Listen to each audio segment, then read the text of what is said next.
Hello friend, नमस्कार। कैसे हो आप लोग? मैं इंद्रजीत कुमार स्वागत करता हूं आप लोगों को अपने एक और नए वीडियो में। तो फ्रेंड, आज के इस नए वीडियो में हम लोग जानेंगे कि अगर मान लो हम लोग इस महीना मतलब ये जुलाई के महीना में अगर हम लोग यूनियन बैंक ऑफ इंडिया में फिक्स डिपॉजिट करते हैं तो हम लोगों को कितना परसेंट रेट ऑफ इंटरेस्ट मिलेगा। उसके अलावा हम लोग ये भी जानेंगे कि अगर मान लो हम लोग 10 लाख रुपया का यूनियन बैंक ऑफ इंडिया में फिक्स डिपॉजिट करते हैं तो हम लोगों का पैसा कितने सालों में डबल होगा। तो चलिए फ्रेंड, ज्यादा समय ना लियो, वीडियो को स्टार्ट करता हूं। उससे पहले अगर आप लोग भी मेरे इस यूट्यूब चैनल पर नए होंगे तो एक सब्सक्राइब कर लीजिएगा। तो फ्रेंड, जैसे कि अभी आप मेरे स्क्रीन पर देख रहे होंगे, यहां पर लिखा हुआ है union bank FD interest rate 2024। तो आइए फ्रेंड, सबसे पहले हम लोग इंटरेस्ट रेट को देखते हैं। तो यहां पर फ्रेंड, जैसे कि आप देख सकते हो, ये पूरा चार्ट है जो कि बैंक का इस महीने का है, ठीक है। तो यहाँ पर देखिए, यहाँ पर एक चीज आप लोगों को समझना होगा। यहाँ पर देखोगे तो आप लोगों को लिखा हुआ है जनरल पब्लिक, और यहाँ पर देखोगे जस्ट उसके बगल में तो यहाँ सीनियर सिटीजन लिखा गया। तो यहाँ पर आपको ये छोटा सा मीनिंग को समझना होगा। देखिए, जनरल पब्लिक का मतलब ये होता है जिनका एज 18 से लेकर 60 से नीचे है, वो जनरल पब्लिक में काउंट आएंगे। तो यहाँ पर देख सकते हो दोस्तों, जनरल पब्लिक का ये है। और सीनियर सिटीजन का मतलब ये कि जिनका एज 60 एबव है, मतलब 60 साल से ऊपर है उनका एज। तो यहाँ पर दोनों में आप लोगों को थोड़ा बहुत रेट ऑफ इंटरेस्ट का फर्क देखने को मिलता होगा। जैसे कि बात करूंगा मैं, 1 साल से अधिक और 398 डेज तक के लिए आप अगर फिक्स डिपॉजिट करते हो यूनियन बैंक ऑफ इंडिया में, तो यहां पर देखिए 6.75% का रेट ऑफ इंटरेस्ट यहां पर जनरल पब्लिक को मिल रहा है। उसी जगह पे सीनियर सिटीजन को 7.25% का रेट ऑफ इंटरेस्ट मिल रहा है। उसके अलावा दोस्तों बात करूंगा यहां पर, तो आप जैसे कि देख सकते हो 2 साल से अधिक और 3 साल के लिए आप फिक्स डिपॉजिट करते हो कौन से बैंक में? यूनियन बैंक ऑफ इंडिया में। तो आप लोगों को यहाँ पर जनरल पब्लिक को 6.5%, उसी जगह पे वही सेम अमाउंट पर सीनियर सिटीजन को 7% का मिलेगा। उसके अलावा दोस्तों बात करूंगा, यहाँ पर देख सकते हो 5 साल से अधिक और 10 साल से मतलब 10 साल तक के लिए, ठीक है। मान लो अगर आप फिक्स डिपॉजिट करते हो तो यहाँ पर 6.5%, एक बार दोबारा से किसको मिल रहा है? तो जनरल पब्लिक को और सीनियर सिटीजन को 7%। तो ये तो फ्रेंड हो गया कि रेट ऑफ इंटरेस्ट आप लोगों को 2024 के जुलाई के महीना में ये मिलने वाला है, ठीक है। जो आपकी जानकारी के लिए मैं बता दूं कि हर एक साल हर एक महीना लगभग बैंक का ऊपर नीचे रेट ऑफ इंटरेस्ट होते रहता है, ठीक है। तो ये इस महीना का है। अब आइए मैं आप लोगों को एक मेन चीज दिखाता हूं जिसको मैं बताया था वीडियो के स्टार्टिंग में। तो यहाँ पर फ्रेंड, जैसे कि आप देख रहे हो लिखा हुआ let understand FD with example. तो मैं आप लोगों को यहाँ पर एग्जांपल से समझाऊंगा ताकि और भी आप लोगों को अच्छे से समझ में आए। तो बस बने रहे दोस्तों और देखते रहे मेरे वीडियो को।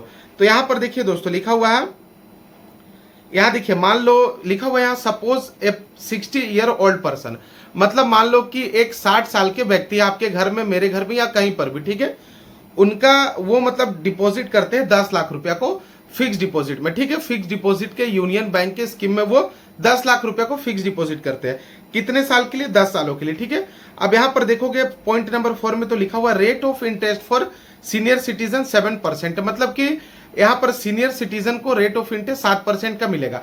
अगर इसी सेम अमाउंट को मतलब जनरल पब्लिक करते हैं जिनका एज 60 से कम है, तो उनको यहाँ पर 6.5% मिलेगा। और यहाँ पर बात करूंगा इन्वेस्टमेंट अमाउंट कितना है, तो 10 लाख का इन्वेस्टमेंट है। 10 लाख के ऊपर आप लोगों को 10 सालों में इंटरेस्ट बन रहा है 10,01,500 मतलब 97 रुपया के आसपास।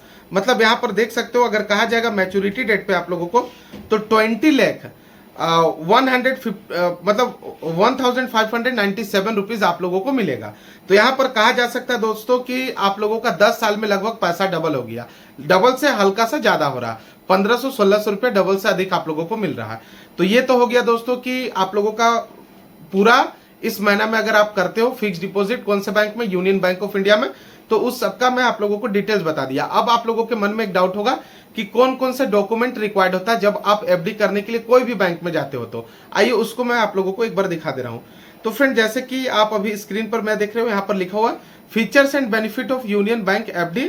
तो यहाँ पर आइए, एक छोटा सा पॉइंट है, इससे भी समझ लीजिए आप। तो यहाँ पर देखिए दोस्तों, आप लोगों को लिखा हुआ loan facility up to 90% of FD amount is available.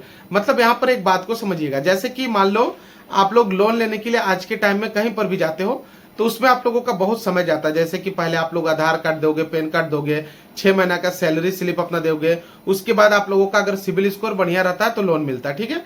तो ये यूनियन बैंक में अगर मान लो आप 10 लाख रुपया का एफडी किए हो, इन केस आप लोगों को अगर मान लो लोन का जरूरत है तो इसमें आप लोगों को 90% तक का लोन मिल जाएगा, मतलब कि 90% तक का आप लोगों को लोन मिल जाएगा। अब ये मत पूछिएगा कि इसमें मिलेगा या नहीं, हाँ मिल जाएगा। इसलिए इसमें मिल जाएगा क्योंकि ऑलरेडी आप लोग पहले से 10 लाख का जमा करके रखे हो एफडी, अब उसके ऊपर आप लोगों को 90% का लोन चाहिए तो मिल जाएगा और आप लोगों का एफडी भी चालू रहेगा। उसके अलावा बात करूंगा यहाँ पर तो देख सकते हो कितने दिन से कितने साल के लिए आप फिक्स डिपॉजिट कर सकते हो। तो मिनिमम आप 7 दिन का फिक्स डिपॉजिट कर सकते हो यूनियन बैंक ऑफ इंडिया में और मैक्सिमम 10 साल है यहाँ पर, ठीक है। अब बात करूंगा यहाँ पर लिखा हुआ थर्ड पॉइंट में सीनियर सिटीजन के एविल 0.5% एक्स्ट्रा इंटरेस्ट रेट, मतलब बात को समझिएगा जैसे कि सीनियर सिटीजन को 0.5% का रेट ऑफ इंटरेस्ट अधिक मिलेगा जनरल को मतलब जनरल पब्लिक के कंपेयर में, ठीक है। अब बात करूंगा यहाँ पर तो एक चीज देख लीजिए यहाँ पर अब डॉक्यूमेंट कौन कौन सा रिक्वायर्ड है। तो यहाँ पर दोस्तों मैं आप लोगों को डॉक्यूमेंट का सारा जानकारी दे रहा हूं ताकि आप लोगों को सारा कुछ रहे जानकारी। यहाँ पर देखिए लिखा हुआ है कि 4 पासपोर्ट साइज आप लोगों का फोटो चाहिए। मान लो जैसे कि आप एफडी करवाने गए हो तो आप लोगों का 4 पासपोर्ट साइज फोटो लगेगा। उसके अलावा बात करूंगा आइडेंटिटी प्रूफ के लिए तो आप लोगों का PAN card, Aadhaar card, voter card, driving licence या फिर पासपोर्ट लगेगा। उसके अलावा दोस्तों एड्रेस प्रूफ के लिए बात करूंगा तो PAN card, Aadhaar card, voter card, passport, driving licence, इनमें से मतलब सब डॉक्यूमेंट नहीं, एक चाहिए, ठीक है। अब एज प्रूफ के लिए देखिए, एज प्रूफ के लिए इसलिए यहां पर मांग रहा है जैसे कि आप एग्जांपल के लिए समझना, अगर मान लो नॉन सीनियर सिटीजन है कोई जिनका एज 18 से 60 के नीचे, ठीक है, तो उनको एज प्रूफ नहीं लगता। लेकिन जो सीनियर सिटीजन है उनके नाम पे आप फिक्स डिपॉजिट करते हो तो वहां पर आप लोगों का एज प्रूफ मांगता है। तो आधार से हो जाएगा आपका मतलब स्कूल का पासिंग सर्टिफिकेट कुछ है उसमें भी रहता, सारा कुछ हो जाएगा। तो उम्मीद करता हूं दोस्तों सारा कुछ समझ में आ गया होगा। चलिए तो और अगर चैनल पे नए होंगे तो आप मेरे इस यूट्यूब